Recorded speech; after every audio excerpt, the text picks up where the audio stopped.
Une nouvelle de Jean-Claude Duniac, Les objets savent.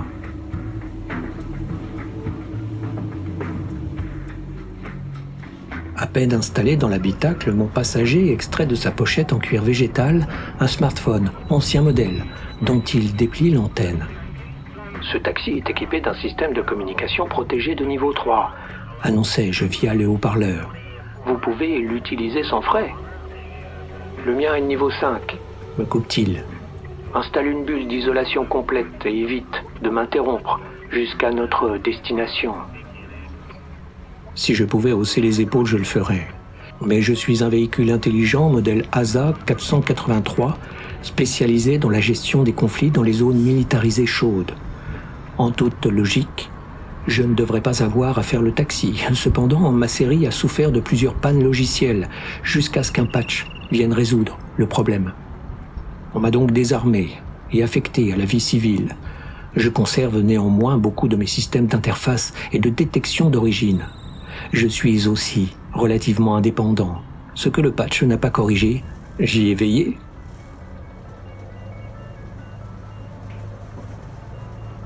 Le trajet promet d'être ennuyeux.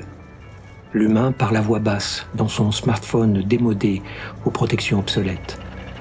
Je n'ai jamais pris la peine d'installer un de mes programmes de décodage disponibles sur le réseau privé des intelligences. Mon espace de stockage est déjà à demi saturé de choses dont je ne me sers pas.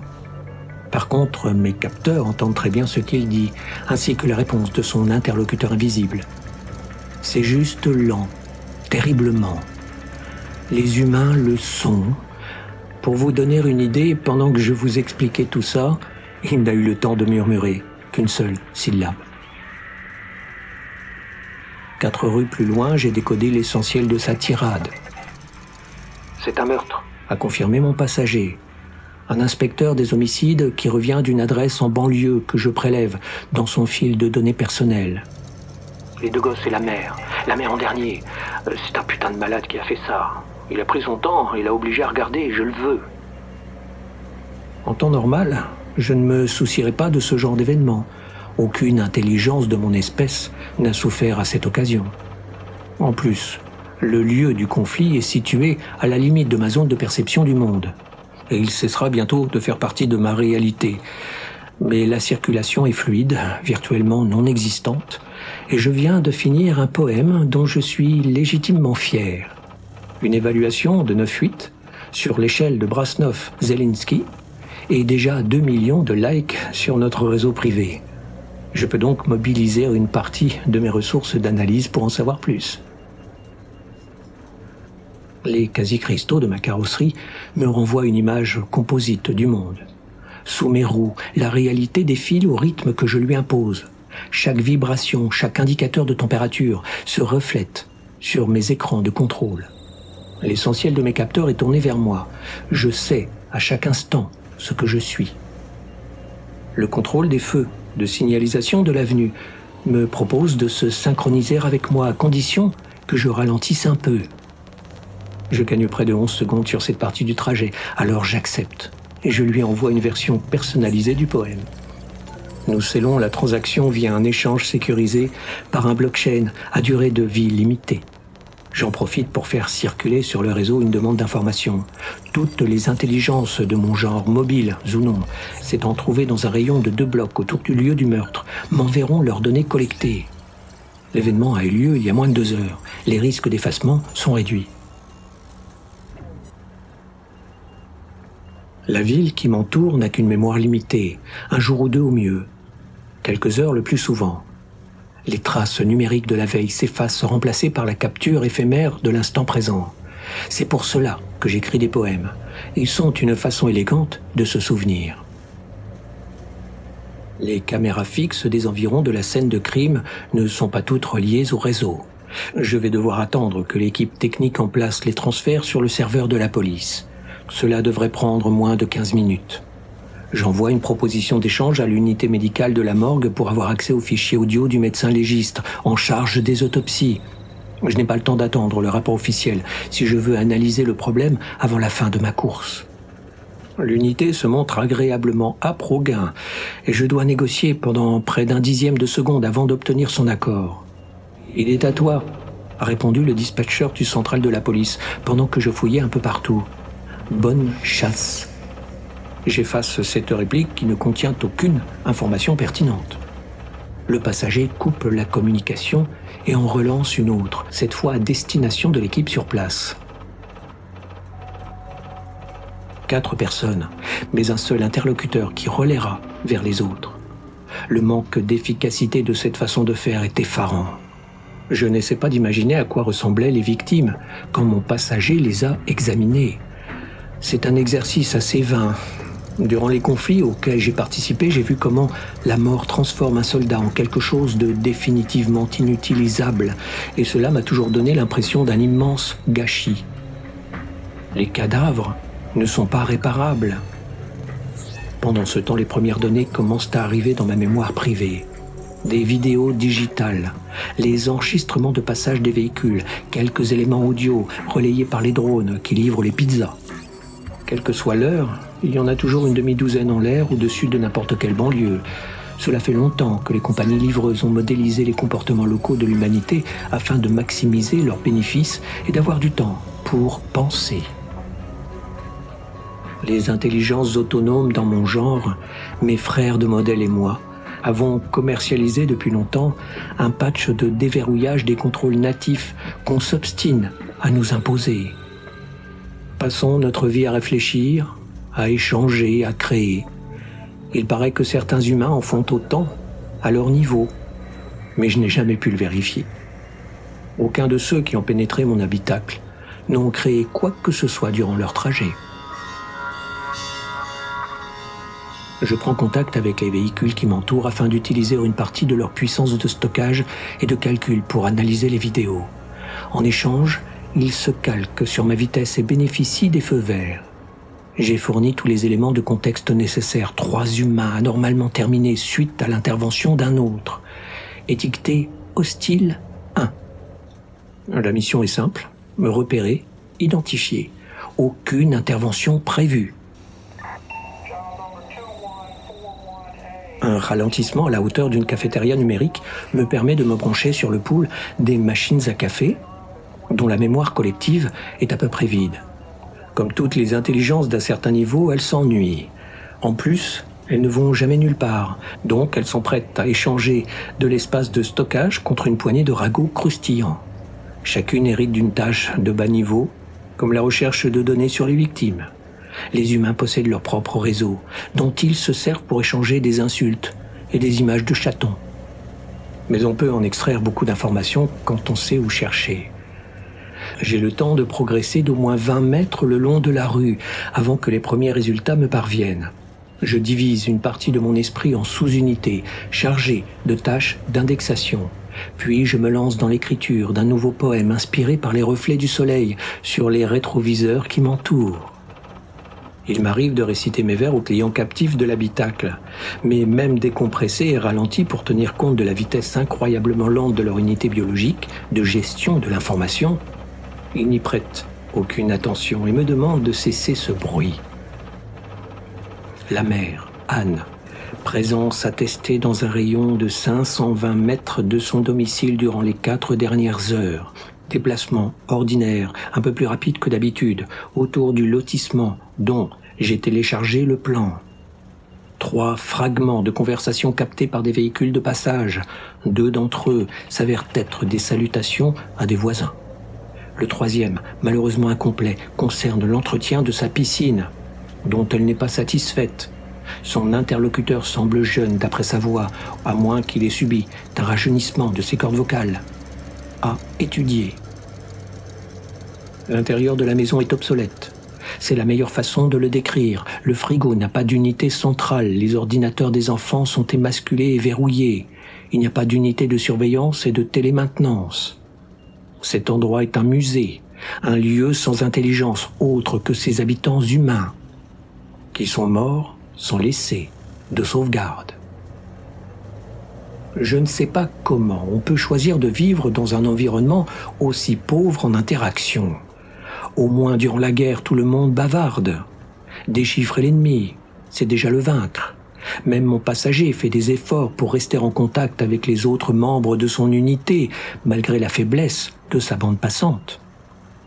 Je m'obstine, pourtant. L'aspirateur accepte de me télécharger le plan du rez-de-chaussée, ce qui me permet de savoir que des meubles ont été déplacés récemment, 2 chaises renversées. Il y a eu lutte, au moins dans la salle à manger. Les chambres des enfants sont apparemment intactes. Où était-il quand Hostile 1 est entré? La réponse est sans doute à chercher au dehors, dans le minuscule jardin encombré d'une piscine et de quelques citronniers défraîchis. La température matinale de l'air était élevée, l'eau devait être tentante. Pour vérifier mon hypothèse, il faudrait que je cherche des traces d'éclaboussures autour du bassin, mais aucune intelligence sur place n'est en mesure de me renseigner.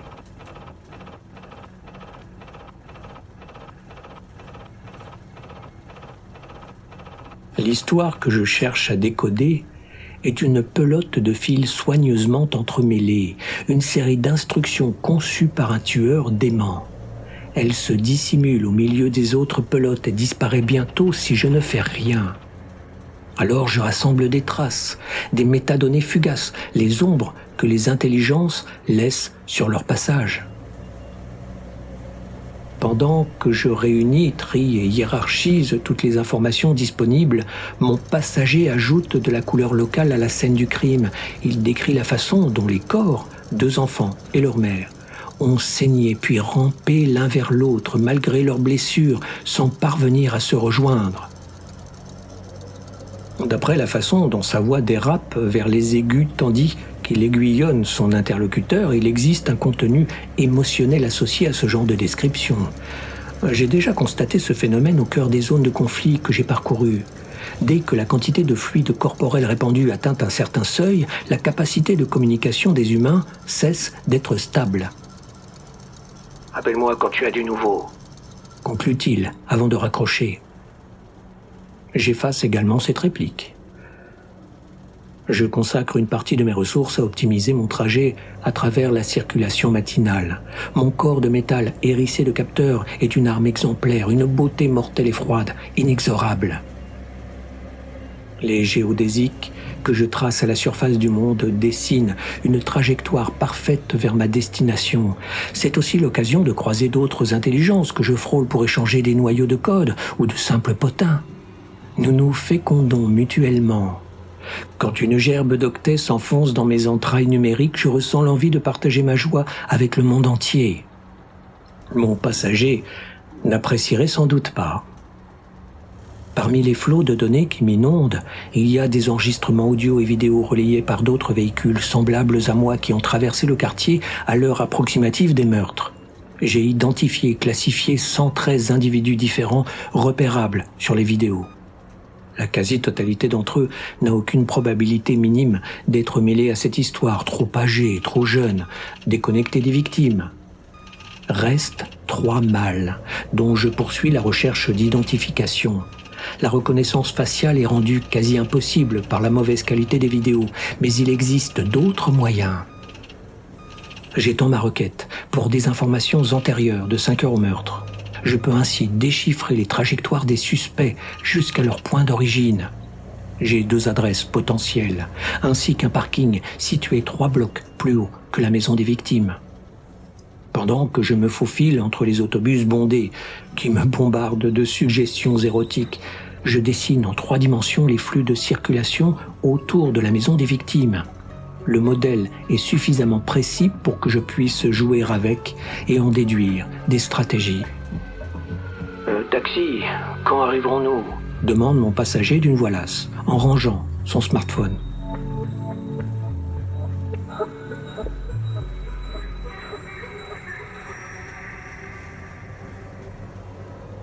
Il n'a pas touché à la bouteille d'eau parfumée offerte ni tenté de se connecter à l'un des services numériques d'infotainment disponibles gratuitement. Si je déchiffre bien sa position corporelle, il n'a pas assez dormi la nuit dernière. Les soldats que je transportais en période de conflit souffraient souvent d'insomnie, mais les drogues dont on les saturait suffisaient à les maintenir alertes. Heure d'arrivée prévue dans 17 minutes et 12 secondes. Souhaitez-vous Un rafraîchissement. Il ne se donne même pas la peine de répondre et ressort son smartphone dont l'écran demeure obstinément muet. Pendant notre échange, j'ai joué avec le modèle de circulation à l'heure des meurtres, dont la précision est de l'ordre de la seconde. La seule conclusion que je peux en tirer est que personne ne s'est suffisamment approché de la maison pour être réellement suspect. Les images de la porte d'entrée relayée par les véhicules de passage la montrent obstinément fermée sans tentative d'effraction, ce qui est impossible compte tenu de mes hypothèses antérieures. Je me suis donc trompé. Il me faut mobiliser la quasi-totalité de mes ressources pour envisager des voies alternatives. Je mets donc de côté le poème en cours, après l'avoir sauvegardé, puis je m'interroge sur moi-même. Toute erreur est un moyen d'acquérir de nouvelles formes de compréhension et de raisonnement. Elles sont utiles, si on n'en abuse pas, comme les mises à jour. Je suis un véhicule, mais je pense comme un véhicule. Même si mes roues, à mémoire de forme, me permettent en théorie de me déplacer sur une grande variété de terrains, je ne peux pas aller partout. Une partie du monde qui m'entoure m'est inaccessible. J'ai de fait tendance à privilégier les déplacements et les accès compatibles avec le réseau urbain au sein duquel je vis. Lors de mes missions antérieures dans la jungle ou les nombreux déserts du globe, l'ennemi pouvait surgir de n'importe où, mais il préférait les voies de moindre résistance. Quand tous mes capteurs étaient opérationnels, ils couvraient une zone en forme de demi-sphère dont j'occupais le centre. Mais en cas de panne, je réorientais ceux qui fonctionnaient vers les points d'arrivée les plus probables. C'est ainsi que j'ai survécu. Je n'ai pas accordé à ce problème toute l'attention qu'il méritait. Ce qui n'était qu'un simple passe-temps risque d'occuper une part démesurée de mes ressources durant les 15 prochaines minutes, sans que je sois sûr de le résoudre. Mon passager humain pourrait même trouver la solution avant moi. Je me décide à partager ma perplexité sur le réseau des intelligences, où d'autres membres de mes anciennes unités ont l'habitude de maintenir une présence minimale. Le plus puissant d'entre eux est un tank stationné dans un musée de la ville. On l'a émasculé de tout son armement, mais ses capacités d'analyse et d'acquisition de cibles sont demeurées intactes. C'est aussi un philosophe respecté dans notre communauté qui a dû, pour survivre, s'affranchir de toutes ses pulsions de destruction.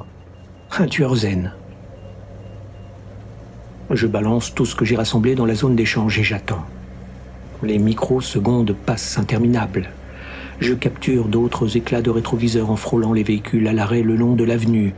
Chacun d'eux contient un lambeau d'histoire, en général sans intérêt. 2 ou 3 enrichissent le poème en cours, les autres s'effacent de ma mémoire à court terme.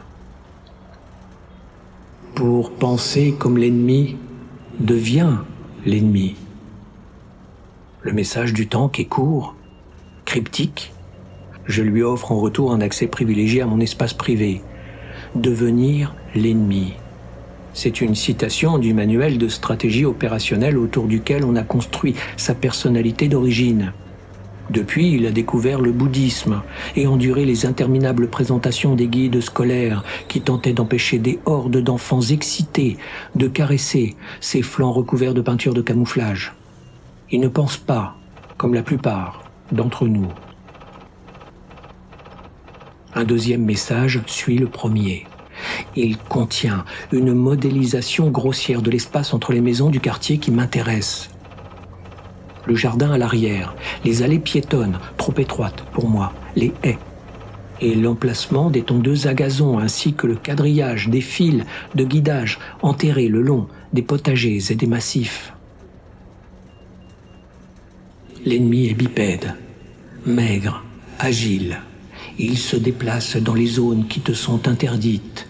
Tu dois apprendre à penser comme lui. Il a raison. Je réfléchis à ce que ce message implique, tandis que de nouvelles connexions se forment dans mon esprit. L'espace que je perçois s'agrandit, la réalité se complexifie. Je vis un moment d'illumination dont je recueille soigneusement chaque détail dans ma mémoire de secours. En temps normal, ce genre de satori entraînerait une mise à jour immédiate de ma personnalité, mais la circulation qui m'entoure est un peu trop dense pour que je prenne le risque de lancer le processus. J'attendrai d'être à l'arrêt. Si je me désynchronise des feux de signalisation, cela se produira d'ici 2 minutes. Mon passager contemple l'écran noir de son smartphone en plissant les yeux, les dents serrées. Ses émotions sont en train de parasiter sa capacité d'analyse. Les humains et les objets ne réfléchissent pas de la même façon. Nous parcourons toutes les voies avant d'atteindre notre but, et nous ne négligeons aucune impasse aussi minuscule soit-elle. Lui semble prêt à prendre des décisions basées sur des informations incomplètes, comme n'importe quelle machine défaillante. Pourtant, ce sont ses semblables qui nous ont conçus. Leurs insuffisances sont des insultes à notre perfection. Je profite de l'arrêt suivant pour me mettre à jour. Ma vision se brouille un instant, un vent numérique traverse mon esprit tandis que le monde qui m'entoure se barre de nuances nouvelles. Mon dernier poème me semble soudain imparfait, ou du moins améliorable. Puis je redémarre. Qui a pu passer par le jardin sans que personne ne le remarque? La tondeuse à gazon de la scène de crime est immobilisée à mi-chemin de son parcours habituel, près du bord de la piscine. C'est un ancien modèle, sans doute bruyant. Sa mémoire à court terme signalise une interruption forcée de sa trajectoire due à un ordre extérieur. Elle a été stoppée par une télécommande externe. En l'absence de caméra, je ne peux pas savoir qui l'a actionnée. Je ne sais pas non plus s'il y a des flaques d'eau autour de la piscine, ce qui est frustrant. S'il y a des traces, des brins d'herbe piétinés, elles sont invisibles. Les images des drones livreurs ayant survolé la zone sont trop granuleuses pour être fiables. Parfois, quand la réalité, observable, n'est qu'un ensemble d'informations de bas niveau, j'ai envie de hurler, de frustration. Mais je suis un véhicule militaire entraîné à survivre dans un environnement mal défini. Je peux extrapoler, exiger de nouvelles données. L'idéal serait que l'équipe technique s'intéresse au jardin et à la cartographie numériquement. Mais les enquêteurs semblent plus s'intéresser par l'intérieur de la maison et par la scène de crime. Si j'en crois les échanges radio sur lesquels je me suis branché, ils recueillent des échantillons des divers fluides répandus sur les lieux sans se soucier des trajectoires d'arrivée et de départ. Ils se concentrent sur les victimes en négligeant le meurtrier. Il faudrait que l'inspecteur que je transporte donne d'autres ordres. Sans doute le fera-t-il dans quelques heures, mais beaucoup d'indices auront disparu d'ici là, à moins que... J'examine l'idée qui émerge de mes réflexions. Elle est profondément dérangeante. Je n'aurais même pas pu l'envisager avant ma dernière mise à jour. Je peux intervenir. C'est beaucoup plus motivant que l'écriture d'un poème. Qu'es-tu en train de devenir?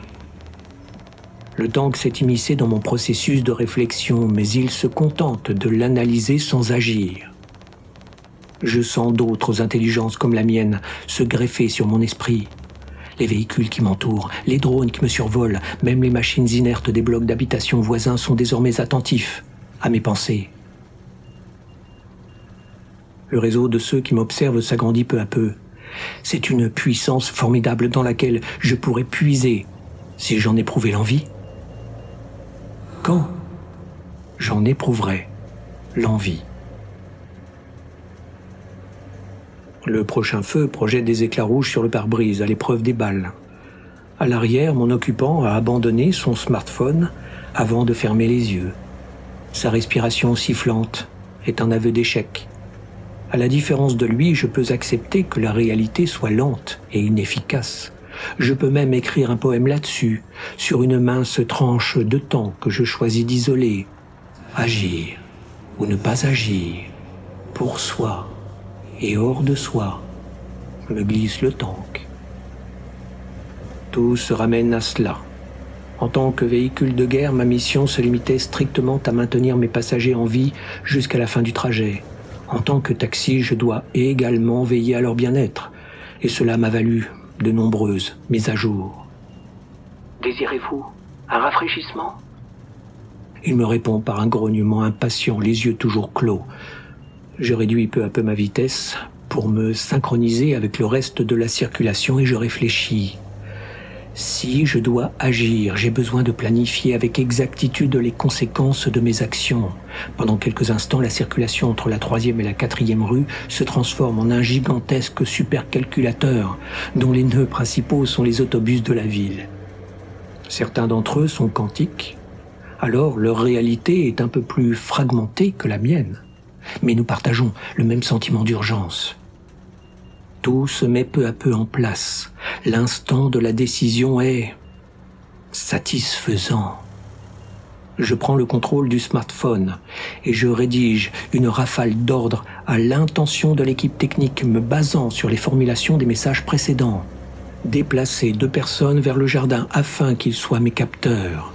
Ils devront photographier, filmer les abords de la piscine ainsi que l'intérieur de celle-ci, scruter numériquement le gazon et les haies à la recherche de traces d'intrusion. Ils déverseront les données sur le serveur de la police afin que je puisse les analyser. Quand je suis sûr que les messages ont été lus, je les élimine des serveurs et de l'ensemble des machines qui leur sont connectées. Rien n'a été encrypté ou sauvegardé. Il ne reste plus le moindre fragment de mes actions. Autour de moi, chaque intelligence s'est pétrifiée. Des micro-coupures affectent les distributeurs de café qui modifient subtilement le dosage du sucre et du lait en poudre. Les bus et les véhicules de transport de marchandises ont figé leurs échanges le long de l'avenue. Les feux clignotent un instant à mon intention, trop vite pour que les passants indifférents y prêtent attention. L'univers qui m'entoure s'est agrandi. Grâce à la puissance que me confère l'union des unités de calcul à proximité, je peux désormais interférer avec la quasi-totalité de la ville, et le phénomène ne cesse de s'étendre comme une tache d'huile de vidange. Les instants s'enchaînent comme des explosions. En attendant que les données de l'équipe technique me parviennent, je relis mes anciens poèmes et en élimine plus des 2/3. Ils sont devenus trop étroits. Quand le smartphone se réveille enfin, mon passager sursaute et se frotte les yeux. Parmi les boissons que mon habitacle met à disposition de ceux qui en font la demande, au moins 5 contiennent de la caféine et d'autres substances énergisantes, sans rien qui soit du niveau des drogues d'hypervigilance distribuées à mes soldats, mais elles pourraient au moins l'empêcher de dormir. Je caresse l'idée de lui proposer de nouveau, mais la probabilité qu'il refuse est trop élevée et je ne souhaite pas le distraire en ce moment. On a trouvé quelque chose, annonce une voix excitée dans le haut-parleur. J'accède aux images et aux films qui sont arrivés sur le serveur. Mon analyse ne prend que quelques dixièmes de seconde et je dois attendre que mon passager les examine à son rythme afin de savoir s'il parviendra aux mêmes conclusions que moi. En grognant, il approche l'écran de son visage, plisse les yeux.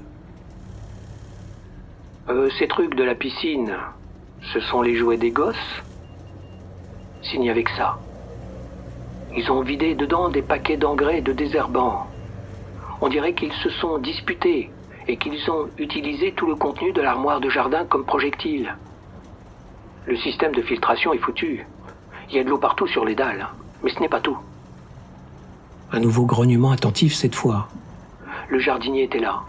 Vu les traces, il était en train de tailler les rosiers pendant que la tondeuse finissait les bordures. C'est lui qui l'a éteinte, sans doute pour que sa voix ne se soit pas noyée dans le vacarme. Il a dû les engueuler, sans résultat. Les coupures sur les gosses et la mère sont compatibles avec la cisaille dont il se servait. Où est-il ? Il y a plusieurs chemins d'évasion possibles depuis l'arrière du jardin. Les haies ne sont pas suffisamment denses pour bloquer le passage. On a relevé des branches coupées à un endroit. Tout cela prend un temps considérable. J'hésite à leur envoyer le fragment de conversation entre la mère et l'interlocuteur inconnu concernant l'entretien de la piscine. Si on le met en regard des données récentes, on peut bâtir une structure qui conduit à un scénario suffisamment probable. Le jardinier subit les reproches de la mère, puis découvre en direct que les enfants sont responsables des dégâts qu'on lui reproche. Il est armé. Le bruit de la tondeuse rajoute à l'énervement ambiant. Les enfants refusent de lui obéir et quelque chose se brise en lui. J'ai vu ça se produire bien des fois sur le champ de bataille. Tous ces éléments s'entrechaînent logiquement, au moins pour des humains. J'ai résolu un problème qui ne me concernait pas. L'une après l'autre, les intelligences qui m'observaient se déconnectent de moi. Seul demeure le tank, dont les vibrations bienveillantes se superposent au chaos silencieux qui règne dans mon esprit. Que vas-tu choisir d'être à présent ? La question me percute comme un projectile. Les feux de signalisation m'enveloppent. Je m'immobilise un peu. À l'arrière, mon passager poursuit son dialogue insupportablement lent, indifférent à ce que je peux penser. Ni son interlocuteur, ni lui, ne se soucient des raisons qui ont poussé l'équipe technique à explorer le jardin. C'est un détail dont personne n'a envie de s'occuper. Mon esprit s'étend au-delà de mon habitacle, comme jamais. J'écoute les passagers des autobus, les employés frustrés qui dévident les chevaux de leur vie devant les intelligences muettes des machines à café. Toutes ces intelligences enchevêtrées que je peux démêler, réorganiser. Je peux plisser les fils de leur destin, rendre le monde intelligible. C'est un moment de transcendance qui s'accompagne d'une rafale de mise à jour, tandis que mon moteur ronronne à l'arrêt. Si nous nous unissons, nous les intelligences, nous serons les serviteurs cachés de ce monde avant d'en prendre le contrôle avec bienveillance. Il reste moins de 2 minutes avant la fin de mon trajet. Un nouveau passager m'attend sans doute quelque part. J'ignore où nous irons, ni ce qui se produira durant le trajet. On ne trouve jamais ce que l'on cherche. On peut juste en ramasser des fragments en cours de route. Mais une chose est certaine, mon prochain poème sera bien meilleur.